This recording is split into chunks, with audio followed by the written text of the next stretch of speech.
എപ്പോഴും ലീവുള്ള നാളെ ഉറങ്ങണം എന്ന് വിചാരിക്കും. പക്ഷെ എന്താ രാവിലെ തന്നെ എണീച്ചു പോകും. രാവിലെ തന്നെ എണീച്ചിട്ട് എവിടെയും പോകാനില്ലാത്തതുകൊണ്ട് തന്നെ വേഗം ചെടിയിൽ അങ്ങനെ നടക്കട്ടെ.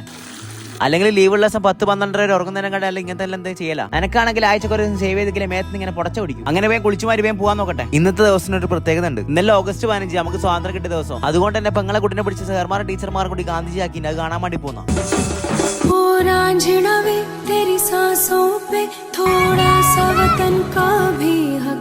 ഇതൊക്കെ കാണുമ്പോൾ വിചാരിക്കും എന്താ വലുതാവേണ്ടിയിരുന്നു. നല്ല രസമല്ല സമയത്തൊക്കെ. ലാസ്റ്റ് മയം പെയ്ത് ഗാന്ധിജിയിൽ ഓടേണ്ട അവസ്ഥയായി പോയി. ഉമ്മോ ഇവരെല്ലാം കോയിനെ കൂട്ടിലാക്കുന്ന പോലെ കൂട്ടിലാക്കുന്ന കഷ്ടപ്പാട് എന്റെ അമ്മോ ടീച്ചർമാരെ സമ്മതിച്ചിരിക്കും. ഞാനാണെങ്കിൽ ഈ പരിപാടി കാണാൻ പോയെന്നല്ല പായസം കുടിക്കാൻ പോയത്. അങ്ങനെ ഇതെല്ലാം കഴിഞ്ഞ് ഇതെല്ലാം പെറുക്കി പിടിച്ച് പുറയിലേക്ക് പോയി. ഇന്ന് ചുമ്മാളല്ലേ പോയി നിസ്കരിക്കട്ടെ പോയി. കുറെ ദിവസമായി നാട്ടിൽ പള്ളി കൂട്ടിയിട്ട് ഇന്നാണ് സ്വാതന്ത്ര്യത്തിന് ലീവുള്ളതുകൊണ്ട് ഇന്ന് പള്ളി കൂടാൻ പറ്റി. അങ്ങനെ നിസ്കാരം കഴിഞ്ഞിട്ട് വേഗം പുറയിലേക്ക് പോയി. പുറേ പോയക്കുമാണ് ഉമ്മ നല്ല അടിപൊളി ബിരിയാണി വെച്ചിരിക്കാനും. ഞാനാണെങ്കിൽ എത്ര ദിവസത്തിന് ശേഷം ചോറ് വയ്ക്കുന്നത്. അങ്ങനെ ചോറും വെച്ച് വരക്കുന്നിടത്തേക്ക് പോയി നമ്മൾ. ഇവന്റെ അടുത്ത് പണി കഴിഞ്ഞാൽ ഷവർമായി തരുന്ന പറഞ്ഞുകൊണ്ട് ഞാനും ബ്രഷ് എടുത്ത് പോയി പെയിന്റ് എടുത്തു. ഇവന്റെ എല്ലാം ചെലവ് പിന്നെ എപ്പോഴെങ്കിലും കിട്ടുള്ളൂ. പിന്നെ മുതലാക്കാൻ പറ്റില്ല. അങ്ങനെ ഇവന്റെ നല്ലൊരു ലെയിമും നല്ലൊരു ഷവർമയും ആയി തന്നെ എന്റെ ഉമ്മ പള്ളാൻ കാരണം